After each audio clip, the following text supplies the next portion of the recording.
Assalamualaikum warahmatullahi wabarakatuh. Halo teman-teman, gimana kabarnya? Oke, jadi di sini saya akan menjelaskan mengenai pergerakan perempuan dalam dunia kerja. Oke, sebelumnya perkenalkan, nama saya Ana Fitria dengan NIM 110. Lanjut, langsung aja kita ke materinya, perempuan dalam dunia kerja. Fenomena perempuan bekerja sebenarnya bukanlah hal yang baru di tengah masyarakat. Banyak dari mereka itu sudah lama ikut membantu untuk memenuhi kebutuhan rumah tangganya. Entah itu dengan mengelola sawah, buka warung di rumah, atau usaha kecil lainnya.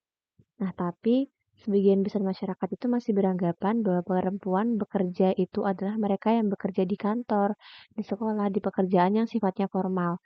Bukannya seperti tadi yang di sawah atau buka usaha kecil-kecilan gitu.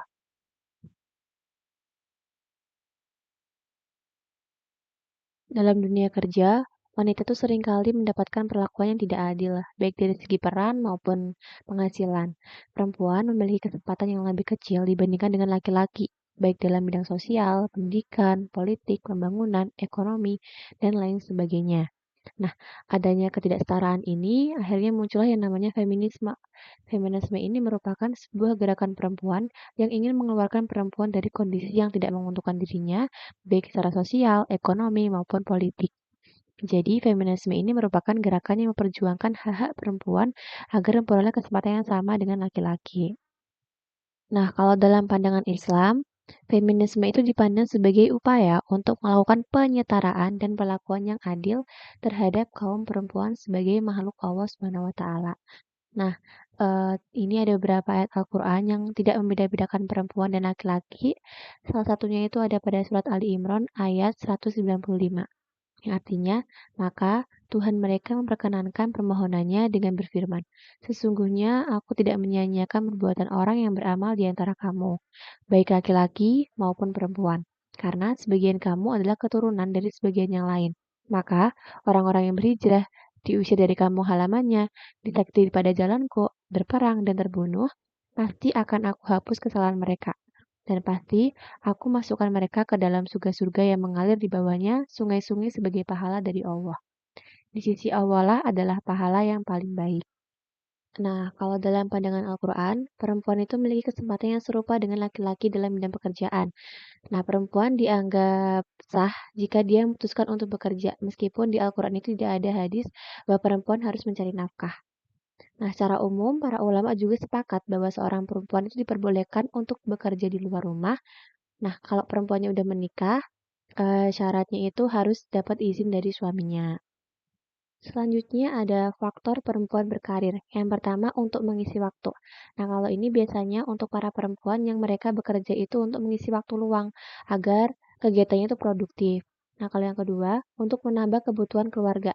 Nah, ini biasanya jika di anggota keluarganya itu baik ayahnya ataupun suaminya itu nafkahnya belum cukup untuk memenuhi kebutuhan keluarganya. Makanya dia bekerja untuk membantu mengurangi beban finansial di keluarganya. Nah, yang ketiga itu ada untuk menafkahi keluarga. Nah, kalau ini biasanya tuh generasi sandwich yang mana dia jadi tulang punggung di keluarga. Tidak ada yang menafkahi keluarganya selain dia. Nah, yang keempat ada perkembangan sektor industri. Nah, kalau ini semakin berkembang industri maka semakin banyak peluang pekerjaan. Nah, wanita atau perempuan memanfaatkan kesempatan ini untuk mengembangkan dirinya di dunia pekerjaan. Nah, yang kelima itu ada kemajuan wanita di sektor pendidikan. Nah, biasanya wanita yang berpendidikan tinggi itu mereka tidak mau diam di rumah. Jadi mereka memilih untuk membagikan ilmu-ilmu yang udah didapat, misalkan jadi guru, dosen, atau dokter dan lain sebagainya. Selanjutnya apa sih dampak perempuan bekerja? Nah, dampaknya itu ada dua teman-teman, ada dampak positif dan juga dampak negatif. Nah, kalau dampak positif itu yang pertama ada meringankan beban keluarga. Nah, kalau penyebabnya, faktornya seperti tadi, membantu meringankan beban keluarga atau membantu menafkahi keluarga, kayak misalkan dia bekerja untuk mengurangi beban finansial keluarganya. Terus yang kedua itu ada memberi teladan kepada anak. Misalkan kayak kasusnya Inara Rusli. Anaknya itu kan kagum pada ibunya karena ibunya itu seorang yang pekerja keras, sukses gitu. Makanya anaknya pengen jadi kayak ibunya. Terus yang ketiga itu ada kontribusi pada masyarakat dan bangsa. Misalkan, seorang perempuan yang menjadi dokter atau perawat itu kan, mereka berperan penting dalam menjaga kesehatan banyak orang. Terus yang keempat itu ada pengembangan perspektif. Nah, ini biasanya perempuan yang bekerja itu, mereka memiliki pandangan atau apa ya, persepsi yang luas dan juga bijaksana. Karena mereka sudah terbiasa menghadapi situasi dan konflik di tempat kerja. Mungkin contohnya kayak seorang psikolog yang udah terbiasa interaksi dengan semua orang, dengan orang-orang. Jadi mereka mendidik anaknya itu dengan cara demokratis gitu. Karena mereka terbiasa untuk, interaksi dengan orang-orang. Terus yang terakhir itu ada kesejahteraan mental. Nah, ini tuh berguna bagi mereka yang biasanya tuh bosen di rumah atau punya tekanan di rumah. Nah, bekerja itu bisa memberikan suasana yang baru dan juga interaksi sosial yang berbeda.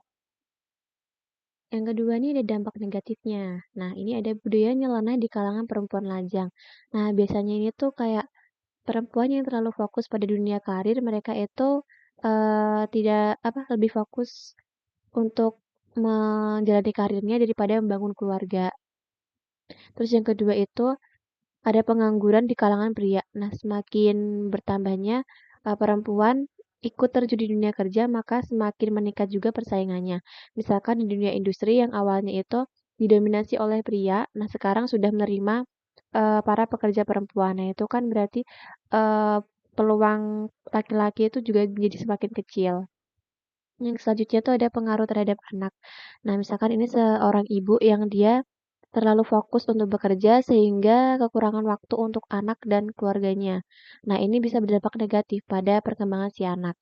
Terus ada dampak pada suami. Nah, biasanya tuh suami pasti bangga kepada istri yang sukses dalam karirnya. Tapi kadang kalau misalkan gaji istri itu lebih tinggi, ada perubahan peran dalam dalam keluarganya itu, ada dinamika-dinamika tambahan gitu, masalah-masalah yang bertambah. Terus ada norma sosial dalam masyarakat. Nah, ini kalau misalkan perempuan yang tidak tahu batasan dalam bergaul dengan lawan jenisnya. Karena itu bisa menimbulkan citra buruk di mata masyarakat atau bisa menimbulkan dampak negatif. Nah, selanjutnya ada 5 bentuk ketidakadilan yang dialami oleh perempuan. Yang pertama ada stereotype, ini pelabelan, kayak perempuan itu diberi label atau julukan yang membatasi mereka. Contohnya misalkan seorang perempuan yang dianggap tidak penting untuk mengambil pendidikan yang tinggi, karena mereka nanti ujung-ujungnya di rumah. Itu ada sebuah stereotype. Terus yang kedua ada dominasi. Ini adalah cara seseorang atau kelompok tertentu menekan kelompok lain agar mereka itu tunduk dan tidak punya kekuatan. Terus ada diskriminasi. Diskriminasi ini, perempuan mendapatkan perlakuan yang tidak adil. Misalkan, dalam jabatan penting gitu, ada yang menganggap kalau perempuan tuh lemah, nggak pantas di jabatan itu. Terus ada beban ganda. Nah, ini biasanya dialami oleh, seorang ibu yang atau istri yang bekerja, tapi dia juga berperan, mengurus rumah tangga. Jadi ada peran politik dan juga peran domestik. Terus yang terakhir tuh ada kekerasan. Nah, ini kekerasan bisa bentuk verbal, atau fisik, atau mental. Nah, biasanya kekerasan ini tuh bisa membuat perempuan mudah dieksploitasi atau dikendalikan oleh orang lain. Nah, ini ada bentuk-bentuk keadilan yang dialami oleh para perempuan pekerja migran di Indonesia yang diteliti oleh Husnah di tahun 2021. Nah, yang pertama tuh ada marginalisasi. Perempuan PMI tidak memperoleh hak-hak mereka sebagai manusia karena status mereka yang sandang. Contohnya, mereka itu tidak mendapatkan fasilitas yang layak, kayak tidur di gudang, makan makanan sisa. Nah, yang kedua tuh ada imperialisme budaya. Perempuan PMI merasakan pengabaian terhadap budayanya dan dipaksa untuk menerima produk budaya dominan yang dianggap lebih baik. Kayak misalkan perempuan PMI yang beragama Islam, dia punya budaya untuk sholat dan juga puasa. Nah, di sana tuh tidak diperbolehkan untuk melakukan sholat dan juga puasa. Jadi toleransinya tuh tinggi, toleransinya tuh minim sekali. Mereka dipaksa untuk mengikuti budaya yang ada di sana, gitu. Selanjutnya ada eksploitasi. Eksploitasi ini ada eksploitasi tenaga.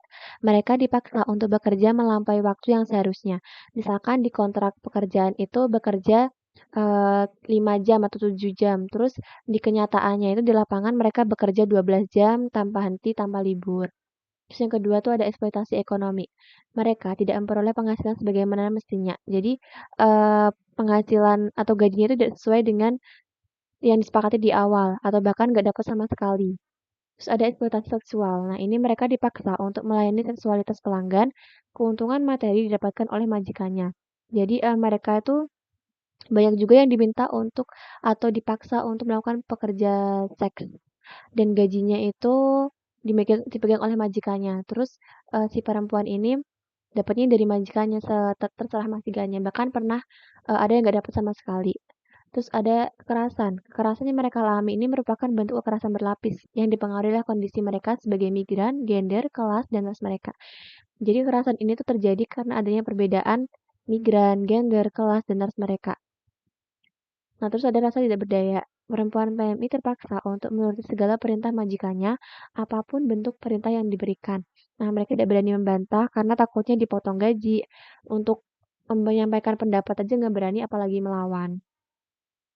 Nah, gimana sih perlindungan hukum dalam menangani kasus seperti tadi? Nah, ini ada hak asasi perempuan yang diatur dalam Convention on the Elimination of All Forms of Discrimination Against Women atau CEDAW. Nah, untuk kasus tadi itu ada dalam poin B, C, D.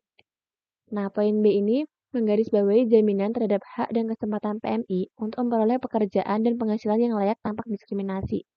Poin C, menekankan perlindungan terhadap perdagangan orang, perbudakan, kerja paksa, kekerasan, kesewenang-wenangan, serta perbuatan kekerasan lainnya yang melanggar HAM. Poin D, fokus pada pemenuhan hak dan kesempatan untuk memperoleh pekerjaan dan penghasilan yang layak, serta melindungi HAM, hukum, dan pemerataan kesempatan kerja. Nah, ini ada menurut Rosalina, hak-hak pekerja perempuan dapat digolongkan menjadi 4 bagian. Yang pertama tuh ada hak-hak pekerja perempuan di bidang reproduksi. Nah, rinciannya tuh ada hak atas cuti haid, cuti hamil dan keguguran, terus atas pemberian kesempatan menyusui.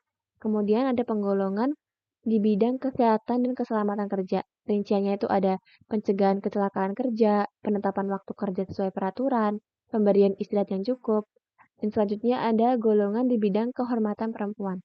Rinciannya itu ada penyediaan petugas keamanan, penyediaan WC yang layak dengan penerangan yang jelas, dan yang terakhir ada penggolongan di bidang sistem pengupahan.